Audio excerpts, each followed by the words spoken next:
자, 오늘은 여호수아에 대해서 좀 말씀을 드리려고 합니다. 지난주에 모세에 대해서 말씀드렸죠. 오늘은 여호수아입니다. 여호수아라고 하는 이름의 뜻은 하나님은 구원이시다라고 하는 뜻이에요. 이름을 지어도 기가 막히게 잘 지었죠. 예? 하나님은 구원이시다라는 뜻이니 굉장히 이름을 부모들이 잘 지었어요. 예수 믿는 사람들이 자녀들 이름 지을 때 여러 가지 성경에 있는 이름들을 가지고 자녀들 이름을 짓는데 그것도 매우 좋은 이름이라고 그렇게 생각합니다. 이름은 부르기 위해서 있는 거니까 자주 이름을 부르면은 그 이름대로 사람이 살아가는 거예요. 여호수아는 성경에 보면 애굽에서 태어나서 자랐어요. 그래가지고 오늘 1절에 보면은 눈의 아들 여호수아라 이렇게 말합니다. 눈의 아들 여호수아라. 성경 어디에도 보면 이거 외에는 여호수아에 대한 얘기가 기록이 없어요. 여호수아의 가정에 대한 얘기는 하나도 없어요. 그냥 아버지는 눈이라고 하는 이야기 외에 그 다음에 어머니도 소개가 전혀 안 되고 형제간도 전혀 소개가 하나도 없어요. 그죠? 간단하게 눈의 아들 여호수아다라고 하는 것으로만 성경은 기록되고 있습니다. 이 여호수아는 모세의 시종이었습니다. 요즘 말로 말하면은 비서실장이라고 하면 마땅하겠지요. 굉장히 옆에서 모세를 잘 수종들던 사람입니다. 그래서 여호수아는 모세에게는 오른손과 같은 사람이 없어서는 절대로 안 되는, 그리고 모세의 사역에 여호수아가 빠지면은 안 될 정도로 아주 귀중한 일을 열심히 했어요. 그래서 모세는 하나님의 명령을 받아서 백성들한테 전달하고, 그 다음에 여호수아는 그냥 모세가 하라는 대로 그대로 한 것뿐이요. 그러니까 모세에게 충성한 것이 여호수아는 하나님께 충성한 것이 된 거예요. 예. 여호수아는 모세의 말을 한 번도 거스린 적이 없어요. 애굽에서 나온 사람이 약 250만 명 정도 되는데 그 중에 남자 장정만 60만 명이 약간 넘는데 그 많은 사람들이 출애굽을 했는데 가나안 땅에 들어간 사람은 여호수아와 갈렙 외에는 들어간 사람이 없어요. 다 죽었어요, 광야에서.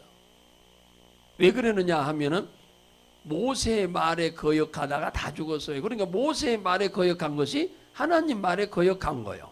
왜냐? 모세는 하나님이 말씀한 대로 백성들한테 얘기하는데 백성들이 모세의 말을 거역하는 것은 모세의 말을 거역한 게 아니고 하나님의 말씀에 거역한 거죠. 그래 다 죽었어요. 근데 여호수아와 갈렙은 한 번도 모세의 말을 거역해 본 적이 없어요. 40년 동안. 한 번도, 단 한 번도. 그래서 여호수아와 갈렙이 가나안 땅에 유일하게 들어갔습니다. 출애굽한 인물 중에. 그리고 가나안 땅에 들어간 사람은 어떤 사람들이 들어갔냐면 출애굽할 때 20세 미만, 이게 출애굽할 때 20세 미만이고 광야에서 태어났던 애들만 들어간 거예요. 그러니까 가장 나이가 많은 사람이 59세까지가 가나안 땅에 들어갔어요. 그 위에는 한 사람도 없어요. 여호수아 갈렙 외에는. 그러니까 여호수아가 얼마나 모세의 말에 순종하면서 신앙생활을 잘했는지를 우리가 잘 알 수가 있습니다. 그래서 모세가 이 세상을 떠날 때 그 모세의 뒤를 이어서 후계자로 하나님이 누굴 세웠냐 하면은 여호수아를 세웠어요. 여호수아를 모세의 뒤를 이어서 후계자로 삼았습니다. 삼았어요. 그리고는 여호수아에게 이런 말을 합니다. 2절에 너는 모세가 죽었으니 이제 너는 이 모든 백성을 이끌고 요단강을 건너 내가 그들을 곧 이스라엘 백성에게 주는 땅으로 가라. 그러니까 모세가 이스라엘 백성을 데리고 가나안까지 들어갈 줄 알았는데 못 들어가고 들어가기 요단강 앞에서 모세가 죽었어요. 그리고 그 바톤을 여호수아가 이어받아 가지고 가나안 땅으로 이스라엘 백성들을 데리고 지금 들어가게 되는 것입니다.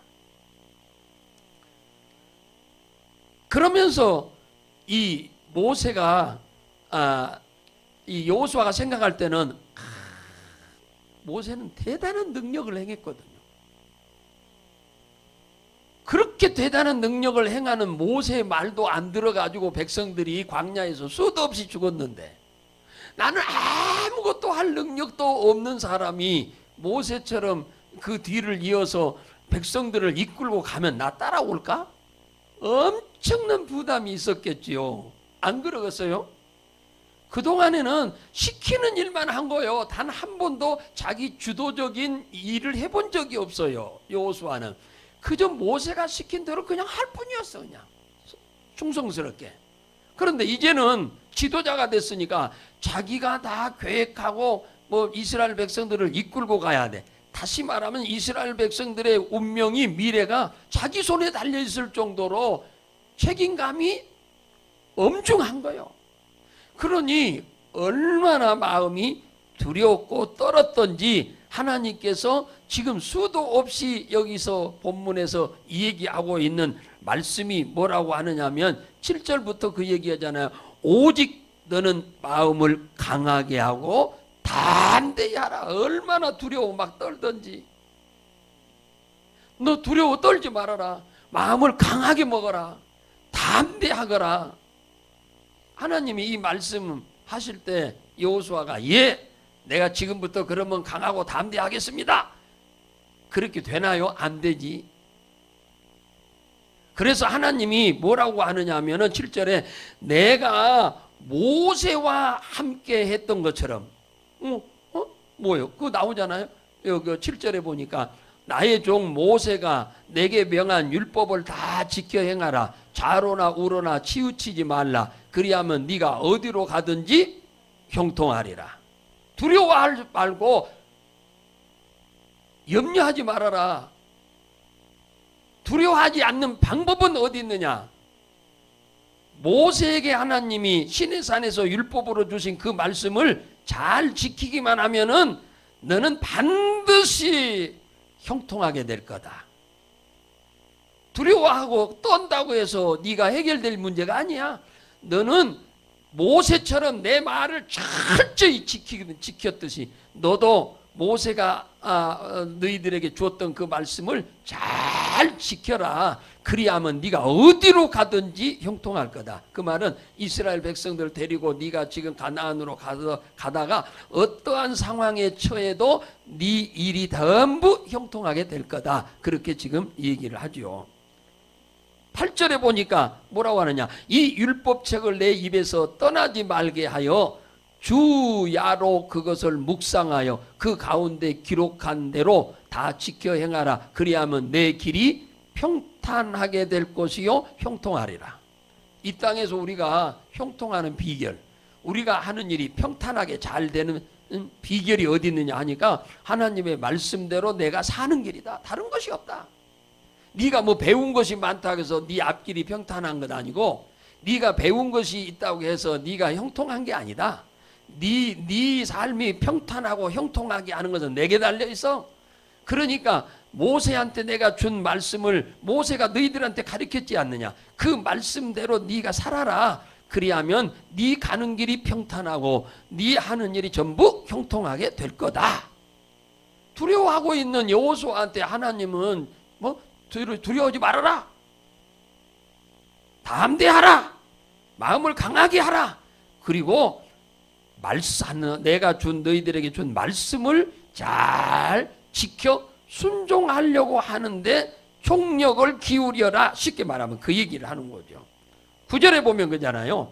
9절에 내가 내게 명한 것이 아니냐. 마음을 강하게 하고 담대히 하라. 두려워 말아라. 놀라지 말아라. 네가 어디로 가든지 내 하나님 여호와가 너와 함께 계시느니라. 하나님이 모세가 무슨 능력이 있었다냐? 양치는 목동이었어. 그랬는데 내가 모세와 함께 해서 도와줌으로 모세가 그 능력을 행한 거지, 모세가 무슨 대단한 능력이 있었던 게 아니야. 내가 모세에게 도와주어서 그렇게 된 거야. 그러니까 내가 모세와 함께 해서 도와준 것처럼 너도 함께하여 내가 도와줄 거니까 염려하지 말고 담대하라. 지금 그 얘기를 지금 4번이나 반복해서 하잖아요. 4번이나 마음을 강하게 하라, 담대히 하라, 강하게 하라, 담대히 하라. 계속 이 얘기를 하고 있는 거예요. 왜? 한 번 듣고 그렇게 마음의 다짐을 못하니까. 시편 1장 보면은 복 있는 사람은 어떤 사람이냐 나오잖아요. 2절에 오직 여호와의 율법을 즐거워하고, 이 모세에게 준, 하나님이 모세에게 시내산에서 준 지금 여호수아한테 하는 이 말씀을 뭡니까? 주야로 묵상하는 자로다. 이런 사람이 복이 있다는 거예요. 저는 시냇가에 심은 나무가 시절을 쫓아 열매를 맺듯이 그가 형통하게 될 거다. 그 얘기를 하는 거예요. 그러니까 문제는 어디 있느냐? 내가 복을 받겠다라고 하는 생각을 갖고 있다고 해서 복을 받는 게 아니고, 하나님의 말씀을 쫓아 살면 봄이 되면 싹이 나고, 지금 싹 나잖아요. 싹이 나고 꽃이 피고 잎이 피고 열매를 맺고 가을에 추수를 하듯이 이걸 가리켜서 시절을 쫓아 과실을 맺는다 그러는 거예요. 때가 되면 착착착착착착 되어지는 거예요. 우리의 삶이. 그러려고 하면은 하나님의 말씀을 쫓아서 살아라. 그 얘기입니다. 안 살면 아무 소용이 없는 거예요. 우리가 교회 그냥 그럭저럭 여러 해 연조만 늘어나면 어느 날 복이 오나요? 그렇지 않아요. 오늘 아침에 새벽에 기도에 보면은 오베데돔이라는 사람은 하나님을 법궤를 3개월 동안 모시고 있는데 그와 그 집과 그 가정과 그 소유와 그 밭에 전부 복을 주었다고. 짧아도 복 준다니까요. 오랫동안 연조만 많다고 해서 복 주는 게 아니에요. 예수를 잘 믿으면 하나님이 복을 줘. 할렐루야. 예, 그게 중요합니다. 늦게 예수 믿었다고 해서 아쉬워할 것도 없어요. 이제 열심히 바르게 신앙생활 하면 마음을 다하고 성품을 다하고 힘을 다해서 하나님을 섬기면 하나님은 짧아도 하나님 복을 많이 준다 그 말이에요. 예. 연조가 많아도 그럭저럭 신앙생활 하면 별 볼 일 없어요. 여호수아는 지도자가 됐는데 하나님은 두려워하지 말라고 내가 너와 함께해서 도와주겠다고 합니다. 이제 이 여호수아가 이제 이게 믿어진 거예요. 4번이나 하나님이 반복해서 얘기하는 거예요. 똑같은 얘기를 4번 하잖아요. 똑같은 얘기를. 여호수아가 지도자가 되자마자 2가지 큰 과제가 눈앞에 있게 된 거예요. 하나는 요단강을 건너는 거고, 하나는 건너자마자 여리고성이 있는 이 여리고성을 점령하는 겁니다. 그런데 첫 번째 이 요단강을 건너는 일이 시험대에 오른 거예요. 여호수아가 지도자로 백성들한테 인정을 받을 것이냐 못 받을 것이냐는 이 요단강을 어떻게 도와하는 거냐, 건넌다 그 말이에요. 또 건너냐 여기에 달려 있는 거예요. 여러분 일반 강 건너는 것은 아무 문제가 안 돼요. 이 요단강은 이 뭡니까 모미를 거둘 때이기 때문에 장마철이어서 뚝방이 넘실넘실했어요. 그러니까 뚝방하고 물하고 같았어 물이. 그 정도로 물이 많았어요. 그러니까 이 속에 들어가면 급류로 쓸려서 그냥 100이면 100, 1000이면 1000, 만이면 만 다 쓸려가서 죽어요. 그런데 여기를 건너가야 돼요. 요즘처럼 배 타고 건너가는 시대도 아니잖아요. 그냥 걸어가야 돼. 그러니 이게 여호수아가 백성들한테 지도자 돼가지고 첫 번째 시험대가 오른 거예요. 이건 못 건너면 큰일 나는 거예요. 이걸 건너게 되면 여호수아도 지도자로서 백성들이 인정을 할 만한 그런 기회가 되는 겁니다.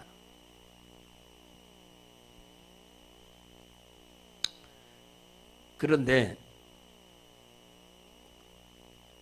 또 하나는 여리고성을 그걸 건너고 나서 점령하는 길이요. 여리고성 점령하는 것은 더 어려워. 왜냐하면 여리고는 그 성이 존재하는 동안에 단 한 번도 강대국들이 침입해 가지고 이 성을 점령해 본 적이 없는 성이요. 엄청나게 강한 성이에요. 그래서 여호수아가 요단강을 건너 두 사람을 건너게 해가지고 어디를 가느냐 하면 여리고를 정탐하고 오라고 한 겁니다. 그러니까 적군의 심장부에 두 정탐꾼을 보내서 그들의 상황을 지금 파악하기 위한 거예요. 상황을 파악해야 전쟁에 이기죠. 그래서 두 사람을 보내가지고 여리고성에 들어갔습니다. 여리고성에 들어가서 그 여리고를 다 돌아다닐 수 없어요. 간첩으로 지금 들어갔는데 잘못하면 들통나면 죽으니까 단 한 번에 들어가 가지고 여리고성의 형편을 다 알 수 있는 집을 선택을 했는데 그게 바로 어디냐면 여리고성 가장 뭡니까 위에 있는 술집이 하나 있었어요. 요즘으로 말하면 귀생집이죠. 귀생집인데 그 귀생집에 들어가게 됐어요. 둘이. 그런데 이 귀생집에 귀생집이니까 주인이 남자예요, 여자요? 여자요, 여자. 그러니까 그 사장님이 여자요. 여자 나합이라고 하는 이 여자 사장님인데 여기는 왕만 빼놓고 모든 우리나라로 말하면은 장관들, 뭐 국회의원들, 군인의 뭡니까 별자리들, 높은 사람들 전부 여기 와서 뭡니까 먹고 마시고 즐기고 대화하고 그러기 때문에 이 나합 귀생이 뭐 상황을 다 알고 있는 거 모르는 것이 없어. 왜? 술 따라주면서 얘기하는 거 다 들어서 이 나합이 모든 정보를 다 갖고 있는 거야. 그래서 거기에 들어갔더니 나합은 똑똑한 여자예요. 그러니까 그 많은 사람들을 상대하고 살죠. 그런데 딱 보니까 이 가나안 사람이 아니요. 이 가나안 땅에 사는 사람이 아니단 말이야. 딱 행색을 딱 보니까 둘이 왔는데 이스라엘의 정탐꾼이구나 하는 걸 눈치를 금방 챈 거예요.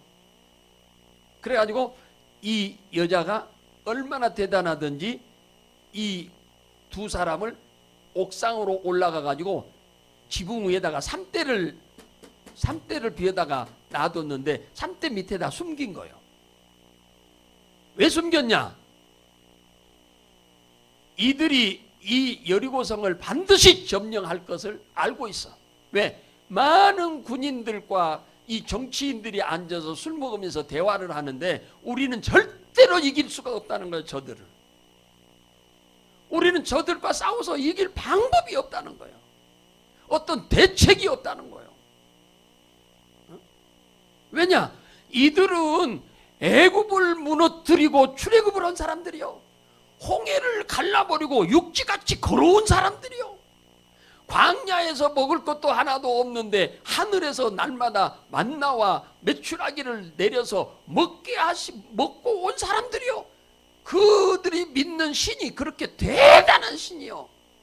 그런데 우리가 그들을 어떻게 해보냐 그 말이에요. 그리고 요단강 건너기 직전에 아모리 사람 왕이 시온과 옥이라고 하는 두 왕이 있는데 이들이 이 가나안 지역에서는 최고 강대국이라고 할 수 있는 나라인데 이들이 이 이스라엘 백성들 앞에 그냥 한 명도 살지 못하고 다 죽어버렸어.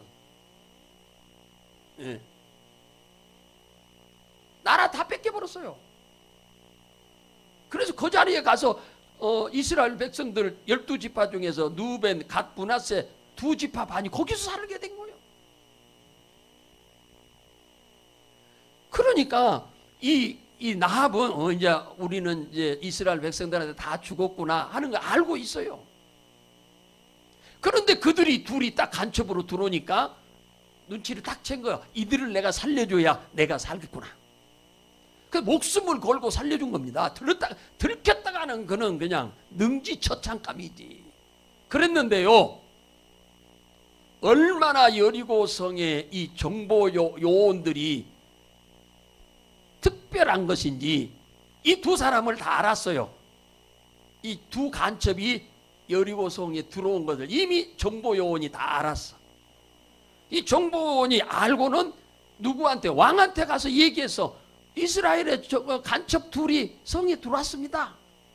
얘기를 했어. 그러니까 그럼 잡아와라. 얘기를 했어요. 그래서 나합 귀생의 집에 들어가는 걸 봤기 때문에 그들이 보고 왕한테 가서 보고하고 왔어요. 와서 나합한테 너 두 사람 들어간 사람 끌어내라 그랬어요. 그러니까 나합이 뭐라고 하냐? 나는 그 사람들이 누군지 모릅니다. 두 사람 아따 가기는 갔어요. 그런데 성문이 닫힐 무렵에, 해가 지면은 성문은 닫잖아요. 성문이 닫기 직전에 나갔습니다. 지금 가시면 말 타고 뛰어가면 잡을 수 있을 것입니다. 그렇게 거짓말을 했어요. 그리고 그들이 말 타고 잡으러 간 사이에 성문은 닫혀버리고 옥상으로 올라가서 산대 속에 있는 두 정탐꾼을 만납니다. 누가? 이 나합이 만나요. 올라가가지고 밑으로 못 내려오게 하는 거예요. 방으로. 내려오면 다른 사람의 눈에 띄면 큰일 나니까. 그래서 옥상에서 이 얘기를 합니다. 오늘 뭡니까? 거기 보세요. 10절 보세요. 10절. 10절에 보면, 자, 한번 읽어봅시다. 시작.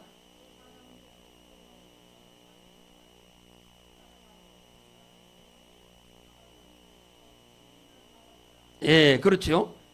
다 닫았어. 닫았어. 자, 11절. 시작. 우리가 그 말을 듣자마자 마음이 녹았다. 사람들이 정신을 잃었다. 너희 하나님은 상천하지의 하나님이시다.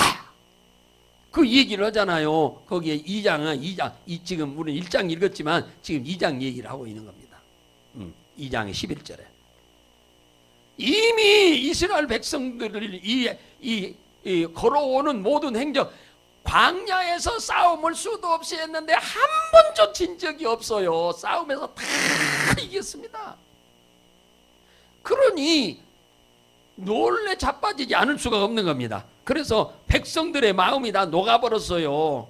정신을 다 잃어버렸다는 거예요. 지금 살고 있으나 이스라엘 백성들이 매일매일 여리고성 앞으로 점점 다가오니까 백성들이 정신을 잃어버렸다는 거예요.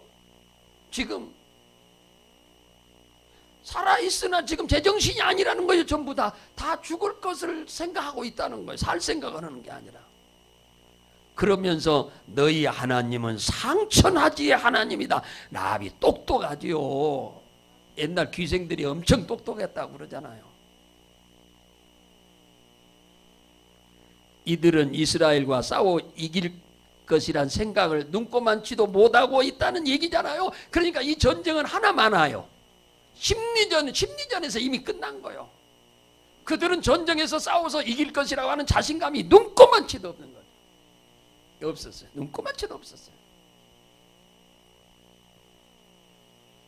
그 18절 볼까요? 쭉 내려와서 이 두 정탐꾼들, 18절 내려가 봐요. 자, 시작. 우리가 이 땅에 들어올 때에 우리를 달아 내리운 창에 이 붉은 줄을 메고 내 부모와 내 형제와 내 아비와 가족을 다 내 집에 모으라. 누구든지 내 집 문을 나서 거리로 가면 그가 그 머리로 돌아갈 것이요, 피가 너와 함께 집에 있는 자에게는 누가 손을 대면 그 피는 우리의 머리로 돌아오리라. 자, 여호수아가 보낸 이 두 정탐관이 누구한테? 나합한테 이 얘기를 합니다. 네가 우리를 이렇게 살려주니까 너 우리가 이곳에 쳐들어올 때 너희 집에 있는 사람은 전부 살려줄 거다. 너희 집에 있는 사람은. 집 밖에 있는 사람은 책임 못 져. 그러나 네 집 안에 있는 사람은 전부 내가 누구든지 너와 네 부모와 네 형제와 네 친척과 네 집에 있는 많은 아가씨들도 많이 있었겠지요. 또 심부름하는 모습아들도 많이 있고 그들을 다 생명을 보호해 주겠다고 그런 거예요. 네 집에 있는 사람은 하여튼 네 집에 있는 사람은 전부 살려주겠다. 그런데 네 집에다가 반드시 이걸 달아놓지 않으면 안 된다 그랬어요. 뭘 달아놓으라고 하냐 하면은 21절에 보면 한번 읽어봅시다. 뭘 달아놔? 이것이 없으면은 책임 안 진다는 거야. 자, 시작. 나합이 가로되 너희의 말대로 할 것이라. 그들은 보내어 가게 하고 붉은 줄을 창문에 매달았더라. 이 저녁에요. 자기 이 귀생집이 어디 있었냐면 성 위에 있었어요. 성 위에 있으니까 창문을 열고 두레박처럼 그 사람들을 뭡니까? 성벽으로 해서 밖으로 도망가게 해줬어요. 그리고 이 창문에다가 꼭 붉은 줄을 메어 놓으라고 그랬어요. 이 붉은 줄이 없으면은 책임 안 진다고 그랬어요. 반드시 이 붉은 줄이 있어야 한다고 했어요. 여러분 세상에 줄이 붉은 줄만 있습니까? 빨주, 노초, 파남보 다 있는데 왜 붉은 줄만 있으라고 했을까요? 이스라엘 백성이 애굽에서 나올 때도 430년 동안 애굽에서 살면서 350년 동안 노예 생활했는데 그 지긋지긋한 노예 생활에서 벗어날 때도 어떻게 해서 벗어났냐면은 그 각 사람의 집에 양의 피를 받아놨다가 우술초로 찍어서 문지방과 인방에 발라놓으라고 했어요. 이 피가 있는 집만 살려준다고 그랬어. 이 피가 없는 집은 살려주지 않는다고 그랬어요. 피가. 그러니까 이 피는 무슨 피냐? 어린 양의 피니까 장차 이 땅에 오셔서 우리 인간의 죄를 대속할 예수 그리스도를 말하는 거예요. 예표하는 거예요. 그럼 여기서도 붉은 줄은 뭘 말하냐? 예수 그리스도의 보혈의 피를 말하는 거예요. 그러니까 구약 시대에도 예수 그리스도, 오실 예수 그리스도를 믿음으로 구원받았고 신약 시대인 우리도 2000년 전에 오셔서 십자가에 피 흘려 죽으신 그분을 믿음으로 우리도 지금 구원받고 있는 거예요. 할렐루야. 그래서 이 붉은 줄이 있는 집은 아무도 들어가서 해하지 못하게 할 것이고 오히려 들어와서 너희들을 해하는 사람이 있으면 그를 다 죽이겠다고 그렇게 얘기한 거예요. 여러분 똑똑하고 잘나서 여리고성이 무너질 때 사는 게 아니고 예수 믿어야 구원받습니다. 할렐루야. 예수 믿어야 구원받아. 예수 믿어야. 예수 믿어야. 사랑하는 우리 성도 여러분, 예수 그리스도를 믿고 이렇게 우리가 믿음으로 살아가면 누가 두려워하느냐? 마귀가 두려워해요. 마귀가 이스라엘 백성들이 지금 오니까 여리고는 세상을 말하고 거기에 있는 왕과 군대들은 마귀를 상징하는 거예요. 이들이 이스라엘 백성들 어린 양 예수 그리스도를 믿고 지금 오고 있는 이들을 두려워하고 있다잖아요. 막 떨고 있다잖아요. 마음이 녹아버렸다고 하잖아요. 여러분 우리가 예수 믿는다고 해서 믿지 않을 때나 예수 믿고 난 이후나 우리의 육신의 모습은 달라진 거 하나도 없어요. 그런데 달라진 게 뭐가 있냐면 우리는 영적으로 달라졌어. 하나님의 자녀 된 거예요. 그리고 우리 안에는 예수 그리스도의 능력이 우리 안에 함께 하는 거예요. 그러니까 마귀는 여러분들을 보고 두려워합니다. 여러분들이 기도하는 걸 보고 두려워해요. 두려워해요. 그걸 잊어버리지 마세요. 24절 가봐요. 24절. 자, 2장 24절. 저 밑에 시작. 또 여호수아에게 이르되 진실로 여호와께서 온 땅을 우리 손에 붙이셨으므로 그 땅의 모든 거민이 우리 앞에서 간담이 녹았더라. 뭡니까? 한 사람도 외에 없이 다 이미 죽을 걸 기다리고 있었던 거예요. 살 생각한 사람은 하나도 없고 다 죽을 것이라고 생각하고 있잖아요. 이 보고를 두 정탐꾼이 와가지고 여호수아한테 보고를 하니까 여호수아가 조금 두려워하고 겁을 먹고 있던 여호수아가 담대함을 얻은 거죠. 하나님이 진짜 우리 편이구나, 하나님이 나와 함께 하시는구나 하는 자신감이 여기서 확 온 거지요. 온 겁니다. 용기 100배 한 거죠. 3장 7절로 가봐요. 3장 7절. 자, 3장 7절. 자, 시작. 여호와께서 3장 7절 시작. 여호와께서 여호수아에게 이르시되 내가 오늘부터 시작하여 너를 온 이스라엘 목전에서 크게 하여 내가 모세와 함께 있던 것 같이 너와 함께 있는 것을 그들이 알게 되리라.